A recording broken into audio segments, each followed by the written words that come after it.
Well, the channel's 1 year old. The channel is one, not this channel. Cut Updates is a year old. Cut Updates YouTube is a year old. I want to take this time before the video starts to say thank you to everybody that's liked, commented, shared, saved, interacted in whatever way, even just watching the video. Thank you for taking that time. Talking of milestones, that the TikTok account has reached 1,000 likes over the shorts that I produce. So again, thank you to everybody that's doing that. So let's get on to today's video.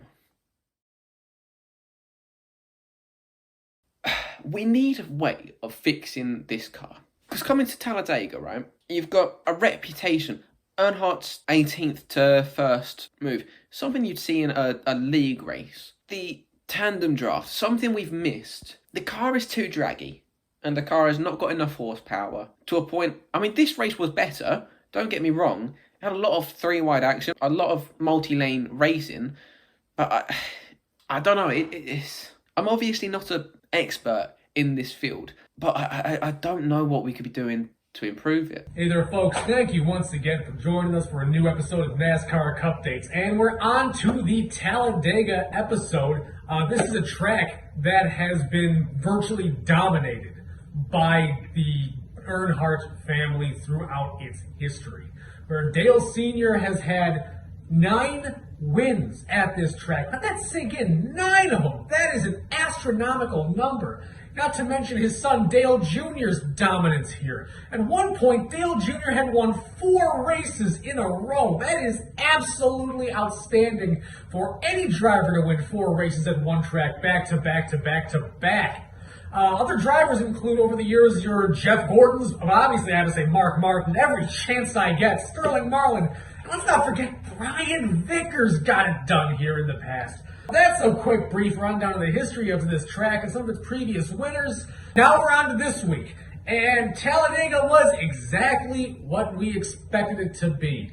First 2 stages of absolute follow the leader. There's a little bit more action going on this time around. Multi-groove racing is always appreciated, with total bedlam for the last stage, on the edge of your seat, and absolute disappointment for the closing laps, as we've come to expect from Dega in recent years. But hey, that's enough with a quick rundown, and without further ado, ladies and gentlemen, let's get to it. This week started with Denny Hamlin starting his white-hot streak. The 11 car goes on a run starting now. Because he took his first career pole at a speedway race. Given the guys had 5 wins at this kind of racing, you'd think that would have happened. He's very fast. Because Eric Almirola came right around him to take the lead. We were green for another 50 seconds as Michael McDowell, Dan's pick, spun out on his own. I still don't know for sure what happened. He was the first car a lap down, and we were under caution. Now, it's not to panic. Being a lap down at Talladega, it's going to be another caution. I'm not going to be a part of it. Final lap, stage 1. Well then, in stage 1, we had 2 issues on pit entry. Tyler Reddick, who spun out, smacked the wall with some force, and he still walked away with minor damage. Then Chase Briscoe spun in entry. I believe he blew a front tyre while spinning, because he just started doing burnouts in the pits, trying to get going. Brought out the caution. He went a lap down. In this picture that I'm showing now, right here, is you see at the very bottom, there is a slight bulge, and that's where I think he blew a tyre. With a very calm stage 1 towards the end. Chase Elliott managed to win that one. Nothing major happened in the pit stops. We had a few penalties. The 36 had too many men over the wall. 15 pitted outside the box. The 51 was caught for vehicle interference. And the 17 ran over equipment. Denny Hamlin, James Dennis, won the race off pit road because he didn't take tyres.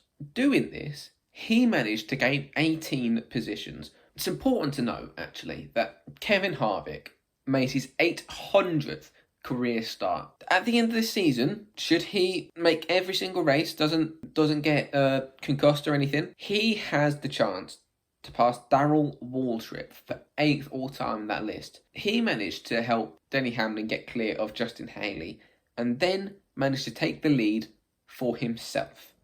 Harvick out front, looking to make himself the second guy ever to win a race on his 800th start. Richard Petty is currently the only guy. Stage 2 is actually really clean. Green from one end to another, but Joey Logano was the only guy to get a penalty for speeding. As he was getting up to speed after serving his penalty, he had a decision to make. Move to the outside or hold his line, but Logano threw it right into the middle, forcing everyone to go around him. Now, it was a questionable move, but it was the right one, because coming to him was Chase Briscoe, who currently was the free pass car. I get why he did it completely. If anything, I think it's a pretty smart move. Just, again, questionable. His teammate, Austin Cindric, let him in, and he was able to get the free pass at the end of the stage. Coming to the end of stage 2, it was Aric Almirola following Chase Elliott, timing a move beautifully, preventing Elliott from winning both stages and becoming the only driver to have swept the stages at Talladega. I would have thought that had been done before, but clearly not. In this round of pit stops, there were no penalties. Everybody executed. William Byron led the group down the lap after to top off on fuel. Why not? Prep for overtime. Noah Gragson and Harrison Burton are two guys that haven't had the smoothest relationships. There's been a few bumps in the road. Gragson was having one hell of a time pushing Harrison Burton. One bump too many. Now, I don't think this is Noah Gragson's fault. What was pointed out was there was a new bit of paving in turn 3. It looked like that Harrison Burton just hit the bump and he went around. One hell of a save by Harrison Burton, I have to say. An incredible save. He managed to keep going. The same can't be said for Zane Smith and Austin Dillon. Austin Hill was also involved, but he actually kept going. One of the more interesting moments during this race was the incident with Noah Gragson and Harrison Burton. Coming down the backstretch, heading into turns 3 and 4, you have Noah Gragson giving Harrison Burton a few shots. Boom, boom, boom, going down the backstretch. This is standard issue for Talladega. Bump drafting is the norm. You know what to expect.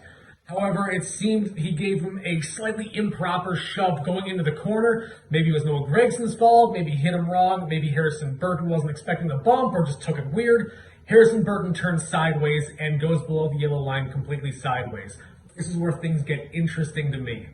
A lot of other drivers in this circumstance would completely overcorrect and send their car right back upwards into the pack and put a lot of other drivers in a very bad spot. Possible injuries could have happened from that. He held on to it.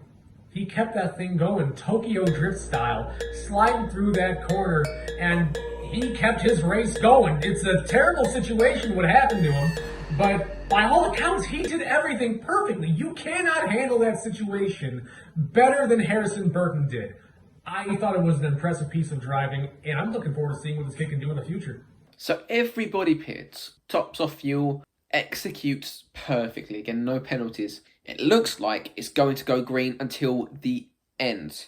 That was until Joey Logano went for a spin on lap 185 and collected Corey LaJoie and a number of other cars. Now, poor Ryan Blaney, who hasn't won since Daytona in August of 2021, since then he's had 13 top 5s, 21 top 10s, was second last year in the regular season, so clearly hasn't been slow, and he pushed through to finish 8th in points last season.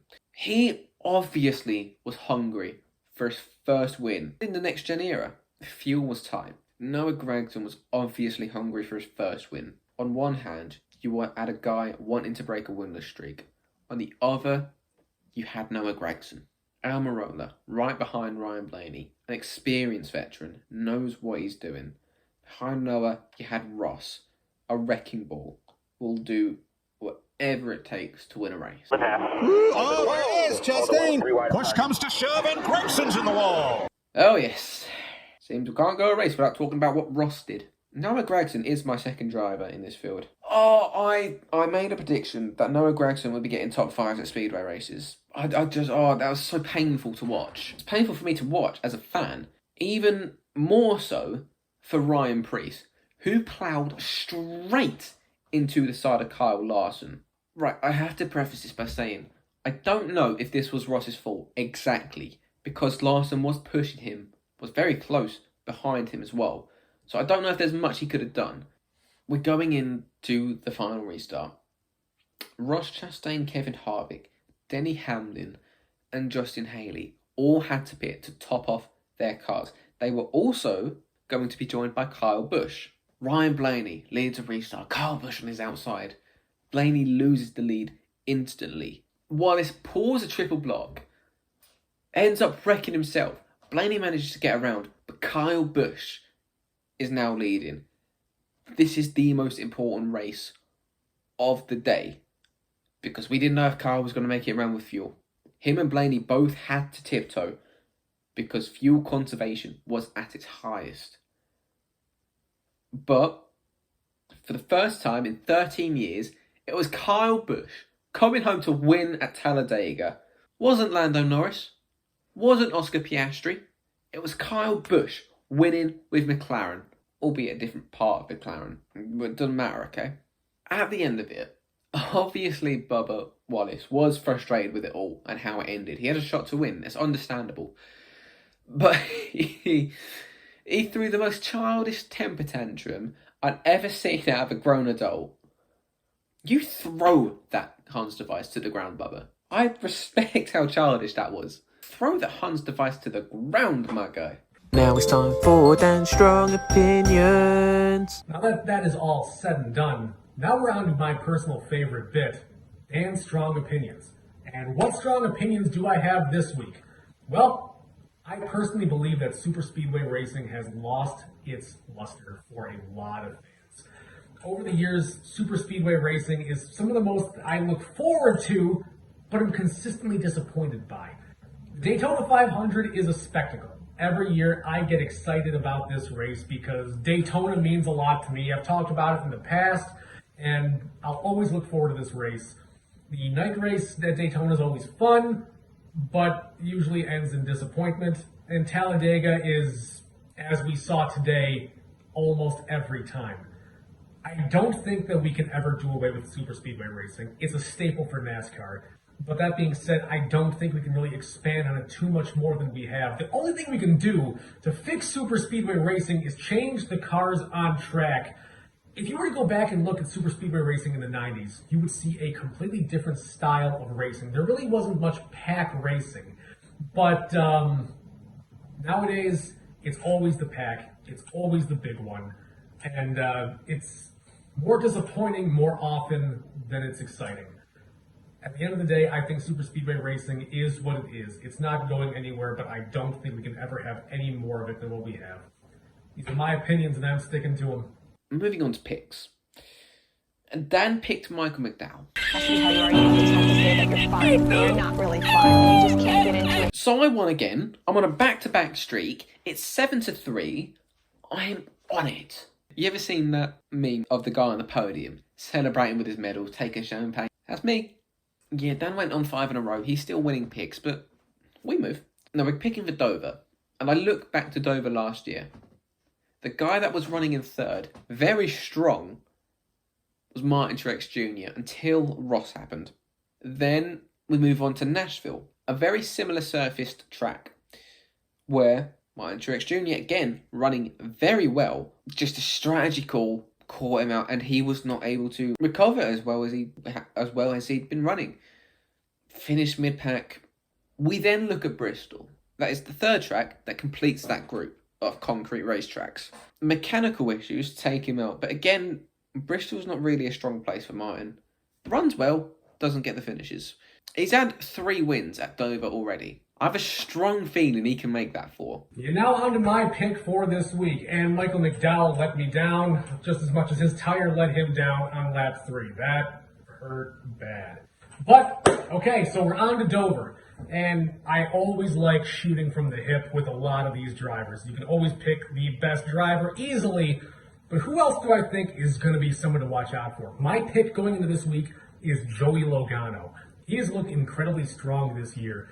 But I have to preface this by saying Joey Logano has never won at Dover. His highest finish is third at this track. For some reason, he has a very difficult time running at Dover. He's never got it done here. And he's one of the most prolific drivers in NASCAR currently.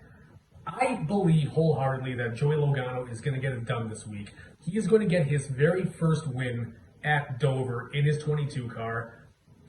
I don't know what more I can say. I'm shooting from the hip, and I just got a feeling. I'm going Joey Logano, and you can't stop me. Please keep interacting with the channels. We love to talk racing with people. The more, the merrier. Let's build a community. Let's grow together. And that will wrap up another episode. Thank you guys so much for joining us. If anybody wants to give me a follow on Twitter, my handle there is @CupDatesDan. Give us a like down below. Please subscribe to the channel. Anything and everything helps us grow. We keep loving making YouTube content like this. Talking NASCAR is always a big passion of ours. As always, just go in the comments. Let me know how wrong I am, how right he is. Make your own picks. Let me know who you think is going to slap Joey Logano in the face this weekend. As always, hey, you folks out there, y'all have a good night now. Cheers.